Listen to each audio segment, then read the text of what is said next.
Hey guys, my name is JT and my Instagram account is Visuals of JT. Today I'm going to be showing you a tutorial on blending and adding a glow effect as well. This photo is part of my animal series on my account and I thoroughly enjoyed creating it. It definitely was one of my favorite photos I've edited so far, and I just loved adding the element of the chimpanzee, the two butterflies in the window. The final edit just blew my mind, and yeah, it was really cool. And that's one thing I love about visual editing is when you think of the concept in your mind and then the end result is exactly how you pictured it. It makes all the hard work pay off. But anyways, so today, like I said, we're going to get into blending. I do all my photos surprisingly on my iPhone 7. I use an app called EnlightPhotoFox to do the composition work, which means that's where I add all the photos together. In this case, this photo has four: the chimp, the two butterflies, and the plane. And then I export the photo from EnlightPhotoFox to my phone, and I use the app we're going to be using today called Snapseed to do all the final editing. So usually you use the toolbar here, which is all the things I'll be showing you, but I'll just be showing you all the steps I've already done so far, which is in that toolbar. But to start out, we're going to use brush. Now brush is really cool because it has dodge and burn, which deals with more of bringing the details out, exposure, which is mainly just lighting, temperature is more of the cooling and the warmth of a photo, and the saturation obviously is bringing out the colors or desaturating the colors to make more of a black and white feel. So we're going to use exposure first. Exposure has 6 different points. It has a +1, a 0.7, a 0.3, a -0.3, a -0.7, and a -1. The negative numbers will add more of a darkness to your photo, and the positive ones obviously will add more of a light. 0.3 is good to use sometimes. It's just a little light and not too bad. +1, I usually don't use it just because it's very bright. And then a 0.7 is like the perfect point to use. It's just right, and when you're doing lighting. So I went ahead and brushed the whole photo with a 0.7. The reason for that is because I work more with dark tone photos, and whenever you do a dark toned photo, you never want to start dark in the beginning. The reason being is that gradually, as the photo progresses further into the editing, then it will get a little bit darker. So if you have it darker in the beginning, then it will look like pitch black basically in the end. So you want to start out adding more light to it so that the final edit looks great.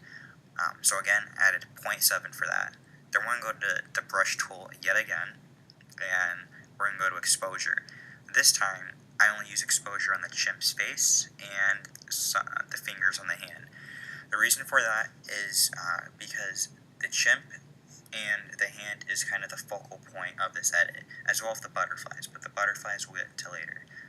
For now, yeah, the chimp will be our focal point, and so you want that to be brighter. If we darkened the chimp's face and the hand, the blending would just be a little bit screwed up, and you wouldn't really be able to see the chimp through the window, which isn't the point we're going for. So again, just add a 0.7 to the chimp and the fingers. And for this, how I did this, I just 0.7'd all like that,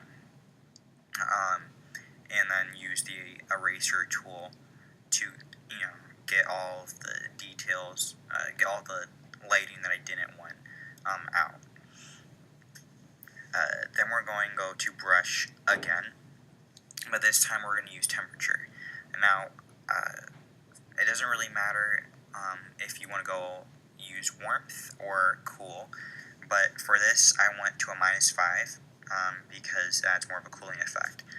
And the temperature has a -10, a -5, a +5, and a +10. And like I said, the positives add more of a warmth, so a reddish and orangish color, and the negatives will add more of a a blue and kind of gray blackish color. So the -5 usually just adds the blue tone, which is what we're going for. And I just went and brushed over the whole photo. Now we're going to go to the brush tool again and do exposure. Now, we're putting exposure just on the border of the photo. The reason for that is because in the end, you still want the border of the photo to be shown. And because if it's too dark, then the only thing your audience is going to see is the window, the chimp's face, the butterflies in the hand, and it's going to look like a pitch black background, and it's going to be kind of hard to tell what's happening. So adding just a little bit of brightness will make the photo pop just a little bit more. And again, just like with the chimp's face, you can go over the whole photo and then use the eraser tool to erase the areas you don't want to be highlighted. Now, we're going to go to a filter called HDR Scape. And this is one of my favorite ones to use on Snapseed, and the reason for that is because this filter brings out the details in the photo. There are 4 themes in it: nature, people, fine, and strong. For this, we're going to be using strong. In each of these 4 themes in this filter, you can do filter strength, brightness, and saturation. For the filter strength, I always just add a +15, or my max is +20. The reason I never go too high is because it kind of, as you can see, it kind of makes the photo look a bit weird. So just doing a +15 is fine. And for the brightness, because it's a dark toned, we're going for a -20. If you want to brighten it for a lighter tone, you can go in the positives, but for now, -20 is good. And for the saturation, even for this photo, if you want to copy it, you can make it more saturated if you want to make it colorful. For me, I usually desaturate my photos just because they're not as colorful, and not that I don't like using it, it's just, for me, I like the darkness of it and only saturating the areas that need to be. So I'm going to desaturate it at -15. That's plenty. You don't want to desaturate it too much, as then you lose that color. And then vintage. Vintage is definitely one of my favorite filters on this whole thing, and that's excluding the HDR Escape that we just did.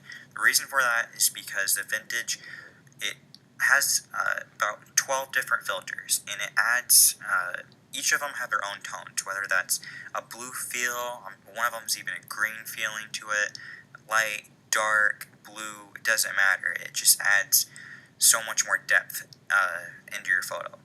So for this, we're going to use just the first filter.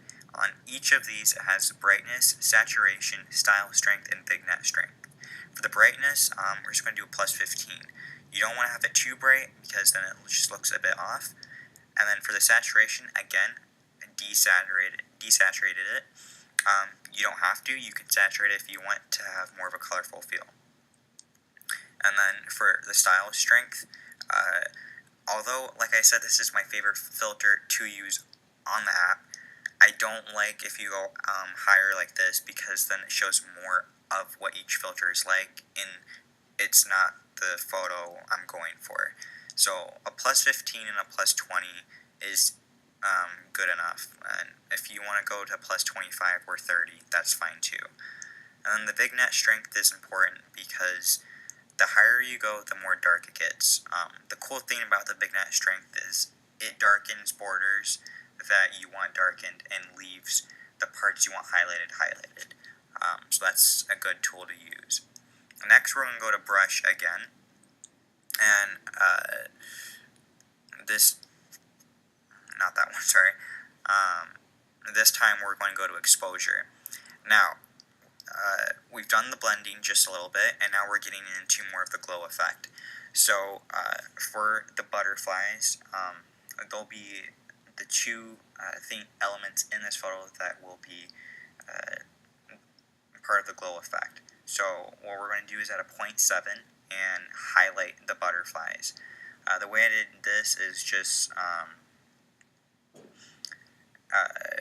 highlighted over the butterfly like that, and then used the eraser tool to erase anything that's not part of the butterfly. Personally, that's just easier to do for the photo. It takes too long if you want to brush on the sides, on the inside of the element you're doing. And yeah, that's how you do it. And just a 0.7 for that is good enough. And next we're going to brush again, and this time add shadowing. So for shadowing, you would use the negative numbers because that has more of a darkness feel. And shadowing is important because with it brings more of the element you're putting that shadow underneath, or in front of or behind, more of the realistic feel. So I just put some shadowing under both butterflies on the bottom of the window there. And then next we're going to go to brush again, and this time we're going to just lightly tap the butterflies, and we're going to do a 0.7. Now we're starting to get into the glow effect, so that's the point of highlighting the butterflies. And you just tap like that, and it adds that glow. If you don't want it too bright, you can just erase it slightly, still leaving somewhat of it.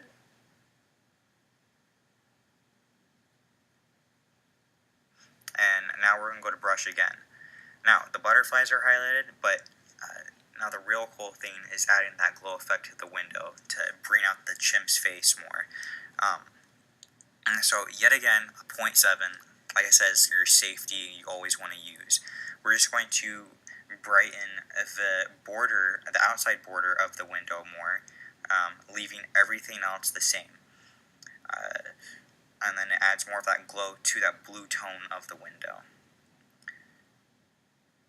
And then we're going to go to brush again, and this time just add a little bit more of glow to the butterflies, but not as much, so not having more of a circular brightness, just kind of lightly tapping each of the butterflies to bring out the glow effect more. And we're going to go to brush yet again, but this time for the brush, we're just highlighting the chimp's face as seen and the fingers, excluding the butterflies and the rest of the picture. The reason for that is to bring out the chimp's face as that's the focal point of the photo. And then lastly, we're going to go to brush and add another 0.7 to the butterflies to finalize the glowness of them both.